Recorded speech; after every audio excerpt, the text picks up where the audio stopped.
마시간처럼 황당한처럼 제발 이제 그만 사라져 주쇼 흔적도 없이 황당한 뉴스 첫 방송을 시작하겠습니다. 안녕하세요. 저는 주권방송 기자 이동훈입니다. 저는 이형구 기자입니다. 황당한 뉴스라고 하니까 뭔지 참 궁금하실 것 같은데요. 이 방송이 뭘까 한번 간단하게 소개를 해야 될 것 같습니다. 왜 시작하게 되었습니까? 일단 발단은 황교안의 어떤 발언 때문이었죠. 네. 27일 날 황교안 자유한국당 대표가 이런 말을 했습니다.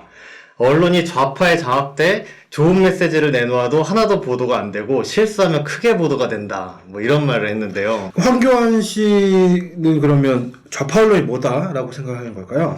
제가 봤을 때 황교안 대표가 생각하는 극좌 언론은 한겨레나 경향신문 정도 아닐까 생각이 드네요. 근데 이 말이 나왔던 게 이유가 있잖아요. 어떤 사건 때문에 말한 거 아닙니까? 네, 그렇죠. 그 엉덩이춤 사건. 네네. 그것 때문에 이제 비판 보도가 막 이어지니까 이런 말을 한 것 같아요. 근데 그 엉덩이춤 사건 때 비판했던 언론은 한겨레, 경향 같은 신문뿐만이 아니라 거의 대부분의 언론에서 다 이건 문제가 있다라는 식으로 보도를 했었거든요. 네, 그렇죠. 당내에서도 막 비판 여론이 있었죠. 그러면 자기를 반대하면 다 좌파 언론이다 이렇게 생각하는 걸까요? 네, 그 정도씩 수준인 것 같아요. 역시 공안 검사다운 식인 것 같은데 네. 근데 이런 말 듣다 보니까 기분이 나쁘더라고요. 네. 네. 그래서 가만히 있는 좌파를 왜 건드리지 모르겠다는 마음이 좀 들었고요. 그래서 이번 기회에 정말 좀 제대로 진짜 좌파가 나서서 이 황교안 씨를 씹어드려야 되겠다라는 생각이 들었습니다. 그리고 또 이제 하게 된 계기가 뭐냐면 좋은 메시지를 내도 보도가 안 된다라고 이야기를 했어요. 근데 자유한국당에서 좋은 메시지를 내는 경우 보신 적 있어요? 생각이 안 나지 않네요. 제 생각에는 거의 없는 것 같습니다. 그래서 좋은 메시지를 내는지 그 메시지를 보고 그 정체를 다시 다 한번 까맣게 드리기 위해서 이 방송을 시작하게 되었습니다. 네. 네. 그러면 첫 방송이니까 이 발언이 나오게 됐던 언론이 좌파에 장악되었다 이 말이 나오게 됐던 그 사건 한번 다뤄봐야 될 것 같습니다. 네. 이 엉덩이춤 사건이었는데 이게 어떻게 된 일이죠? 이 엉덩이춤 사건이란 게 6월 26일이었어요. 네. 이때 자유한국당이 우먼 페스타라는 행사를 합니다. 네. 이 행사 2부에서 이제 시도별 장기자랑이 있는데 경남도당 이제 여성 당원들이 네. 장기자랑 중에 갑자기 뒤를 돌더니 바지를 훌렁 내리고 엉덩이 춤을 추는 사고가 네. 있었죠. 그 안에 일단 속바지는 입었다라고 네, 하얀색 속바지에 글자를 붙여놓고 네. 이제 글자를 보여주는 이런 춤을 췄습니다. 네. 저도 그 사실을 봤는데 영상도 있더라고요. 근데 제가 차마 영상은 좀 못 보겠어가지고 보진 않고 사진만 봤는데요. 네. 아무튼 이게 논란이 됐지 않습니까? 여성의 성을 도구한 퍼포먼스다 이런 얘기가 나왔고 심지어 자유한국당 내에서도 이런 얘기가 나왔었죠. 네, 이제 장제원 의원 같은 경우에는 그걸 보고 울고 싶다고. 이 장제원 의원이 울고 싶다. 네. 그다음에 그 일반 국민들 사이에서도 엄청나게 비판이 많이 나왔잖아요. 네. 대표적인 것들이 있다면 어떤 것이 있죠? 기본 이런 댓글이 있었습니다. 이거 가장 많은 지지를 받은 댓글은 이게 자유한국당의 수준을 잘 표현하고 있는 것이다. 다음번엔 빤스까지 내릴까 걱정이다. 바지 내리고 엉덩이를 흔드는 것을 찬사하는 황교안 대표는 여성 인권을 지키는 것보다 선거에 이기는 것을 위해서라면 어떤 짓도 다 할 사람으로 보여 대단히 실망스럽다라고 반응이 나오네요. 네. 여기 보니까 황교안 대표가 엉덩이를 흔드는 거 찬사했다 이렇게 얘기를 했는데 그 황교안 대표가 이 장기자랑을 다 봤을 거 아닙니까? 네네네.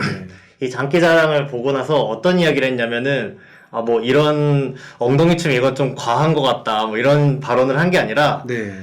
오늘 한 것을 잊지 말고 멋진 자유한국당 공연단을 만들어 달라 이렇게 얘기를 했어요. 네. 저도 봤는데 상위 5개 팀은 행사마다 공연해 주시길 바란다 이렇게 네. 얘기했는데 그 엉덩이 춤이 상위 있었는지는 확인이 되진 않더라고요. 네. 근데 어쨌든 그거 많이 들어있으면 그렇죠. 그 엉덩이 춤을 전국 돌아다니면서 하겠다는 소리 아닙니까? 네, 이 광화문 한복판에 안 그래도 태극기 부대 때문에 네. 묘사를 찌푸리는데 네. 자유한국당이 나와가지고 엉덩이 춤을 출 뻔했다 이런 생각이 들더라고요. 생각만 해도 정말 끔찍한 네. 일이 되는데 일단은 행사가 격려 차원에서 했다고 하지만 정말 감수성이 없는 발언이다라는 생각이 듭니다. 문제를 전혀 모르는 거죠. 네. 이거를 밖에 나가서 해도 된다 이렇게 생각하는 것 같아요. 네. 정말 황당한 그런 인식이 아닐 수 없습니다. 그럼에도 불구하고 어쨌든 여성 당원들을 모은 행사를 한 거지 않습니까? 이런 행사를 한 이유가 있을 것 같은데요. 자유한국당이 이제 워낙 이제 젊은 사람들 그리고 특히 여성 이런 사람들한테 인기가 없지 않습니까? 그렇죠. 그래서 자유한국당이 아마 총선을 준비하면서 청년 그리고 여성에 대해서 특화해가지고 공략해야겠다라고 생각을 하는 것 같습니다. 네. 그런 데서 자유한국당이 이제 여성 친화적인 당으로 되겠다 뭐 이런 취지에서 우먼 페스타라는 행사를 한 건데 뭐 최근에는 뭐 맘카페 회원들과 타운홈 미팅도 하고 네. 난임 불임 부부들과 간담회도 하고 뭐 이렇게 여심을 얻기 위해서 뭐 활동을 많이 하고 있습니다. 네. 근데 이렇게 보다 보니까 뭐 근본적 한계에 부딪힌 것 같다. 실제로 여성 친화적인 정당이 아니잖아요. 그러니까 결국 이런 식으로 당 공식 행사에서 이런 추태를 부리면서 큰 사고를 치게 된 게 아닐까. 결국 되지도 않을 일을 추진하다가 망해버린 게 아닌가라는 생각이 들었습니다. 네, 여성과 친해지고 싶은데 전혀 자신들의 이제 본래 본 바탕은 그렇지 않다 보니까 네. 사고가 생긴 거죠. 그럼 떠올려보면 새누리당 이름 바꿔서 성누리당이다 뭐 이런 얘기까지 나왔을 정도니까 워낙 이제 여성에 대해서 인식이 좋지 않은 당인데 결국에는 이런 사고를 치게 됐구나라는 생각이 들고 황교안 대표도 그런 당의 정당의 대표답게라고 표현하는 게 맞지 않은가 싶기도 한데 그런 대표다 보니까 인식 자체가 또 그렇게 된 게 아닌가라는 생각도 드네요. 네. 한 가지 더 말씀드리면 자유한국당이 이 엉덩이춤이 논란이 되니까 네. 이런 입장 발표를 했어요. 이게 사전에 예상치 못한 돌발적 행동이고 다른 의도가 있었던 건 아니다 네. 이러면서 이런 논란 때문에 행사의 본질적인 취지인 여성인재 영입 및 혁신정당 표방이라는 노력이 훼손되지 않았으면 좋겠다 이렇게 얘기를 했단 말입니다. 네. 그래서 여성 인재를 영입하겠다는 취지인데 이게 뭐 전혀 그럴 수 있는 당이 아니다. 이거만 여실히 보여주지 않았나 생각이 네. 들더라고요. 아, 저도 동감이 됩니다. 아무튼 뭐 황교안 대표의 발언부터 시작해서 이 최근에 뭐 여성 친화적이지 않다라는 얘기까지 했는데요. 앞으로도 저희 황당한 뉴스에서 이렇게 황교안 대표의 발언, 그다음에 자유한국당의 이야기들을 한번 파헤쳐가지고 그들의 본질을 더 말씀드리도록 하겠습니다. 오늘 방송은 여기서 마치겠습니다. 감사합니다. 감사합니다.